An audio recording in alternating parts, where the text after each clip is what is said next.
Hi everyone, welcome to Colette's Thermi Kitchen. My name is Colette Matriga. I'm a Thermomix consultant here in Australia, and I've got about 1,300 customers, approaching 1,400 in all states and territories. I'm very passionate about my Thermomix, and I'm also very, very grateful to every one of my customers that support my business.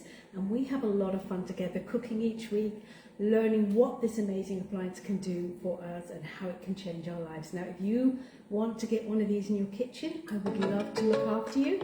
So give me a call. My details are all on my blog, which is thermikitchen.com. And who can remember, how do you respond to Heidi Hi? We'll see if anyone remembers.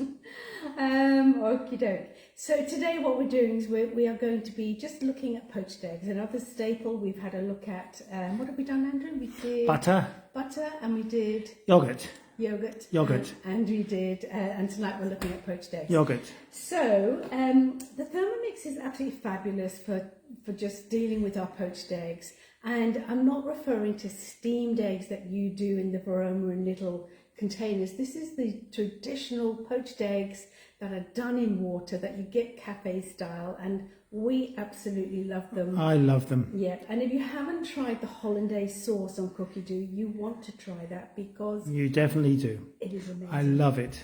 When Colette does that, it's 3 poached eggs for me on 2 slices of toast. It is a wonderful breakfast. It is.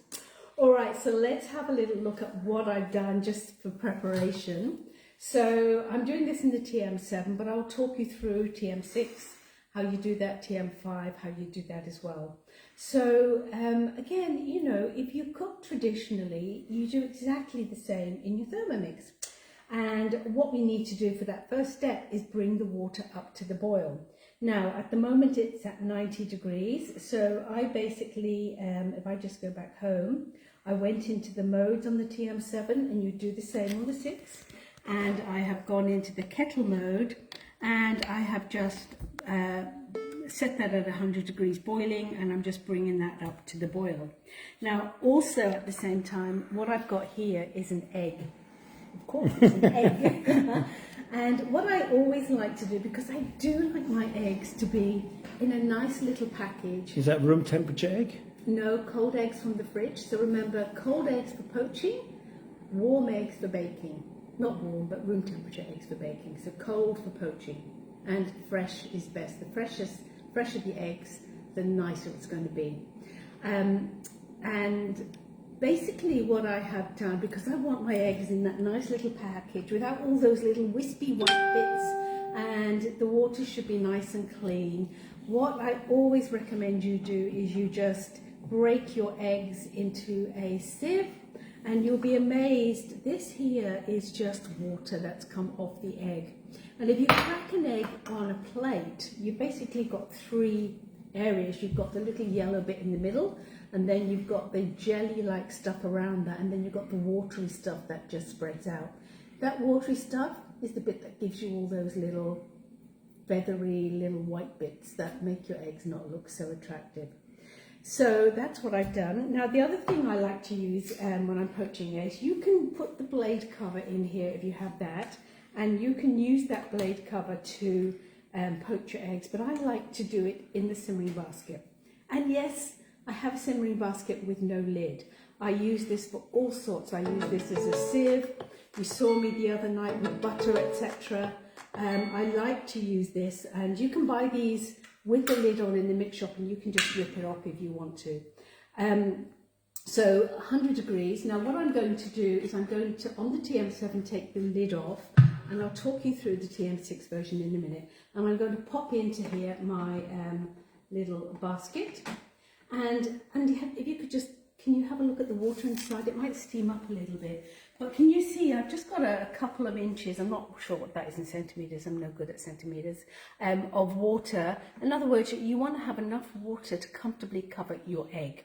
Right, now, so at this stage, what I want to do is, with the TM7, anyone guess what I'm going to move into?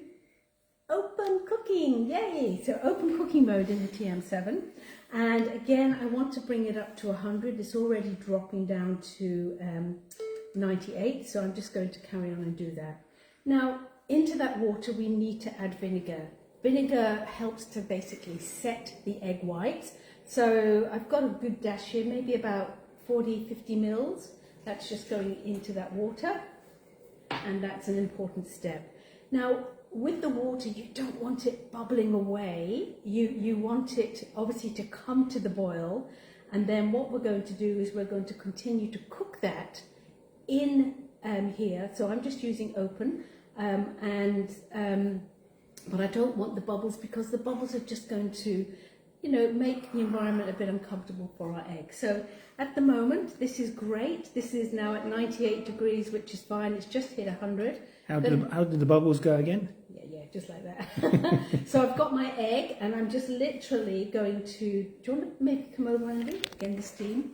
But I'm just going to take my little egg, and I'm going to carefully just pop this into here.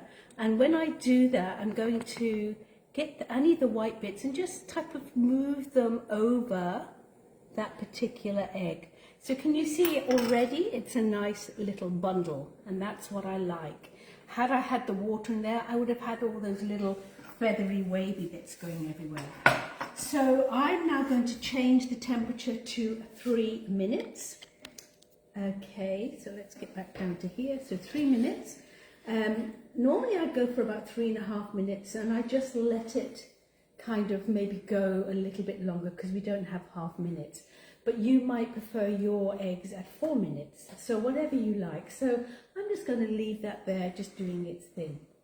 With the TM6, because you can't take the lid off, what you're going to do with the lid on is to bring the water up to 100 degrees.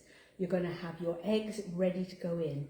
Now, if you are not worried about all the little wavy white bits, you can certainly pop those in. So just crack your egg into a little bowl, and those little kind of measuring cups with the handles are quite a handy little thing to crack your eggs into, because you can drop them into the water nice and carefully. And then you would immediately put that lid on, and then you want to go for about 3.5 minutes for a nice soft egg. You can go for 4 minutes and it will still be soft. And then after that, you'll start to get the hardened edges around. So how much water did you put in the bowl? So remember, I've put enough water in here so that when I put that simmering basket in, it will make sure that the eggs are covered. So what would that be, Andy? It's about 4 centimetres. About 4 centimetres above the simmering basket. No science, just kind of guesstimating. You know, you want enough to cover that beautiful egg. And he's looking gorgeous. So I've just got a little bit of toast here, because Andrew's going to enjoy this egg afterwards. I am, thank you.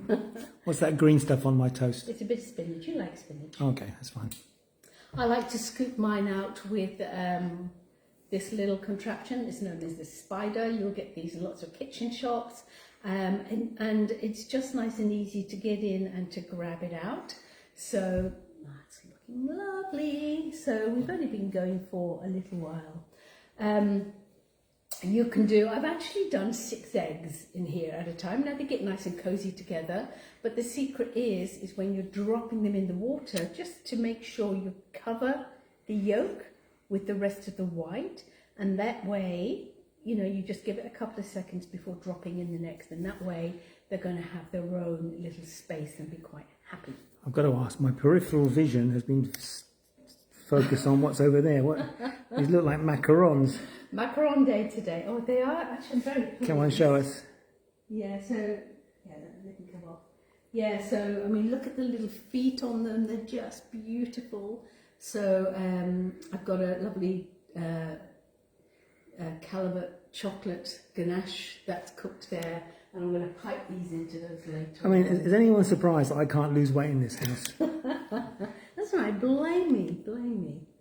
So, how are we going? So you can see with the temperature, I can keep an eye on the temperature. It is at 100 degrees. That's where we're at. That's where we're aiming for. So it's perfect. And now I'm just going to have a little look at this.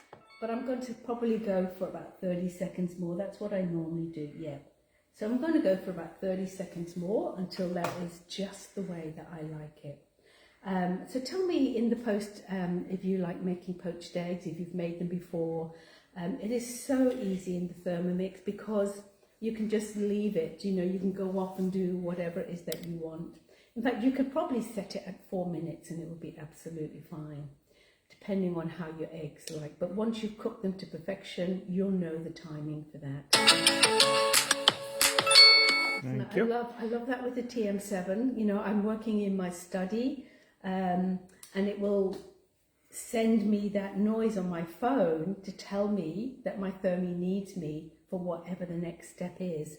So I don't have to remember the number of times in the past where I've left things in my Thermomix and got engrossed in something and then suddenly realised and come out and, you know, it's like, yeah, not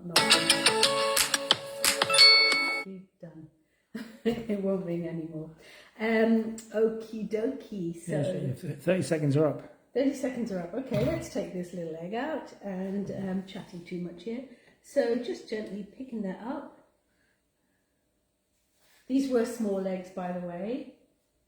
And then what I like to do, I shouldn't have talked so much long actually, is just to tip that over. And then I'm just going to tip that now onto the toast. And it's just going to be lovely. Now, you know, at this stage, what you can also do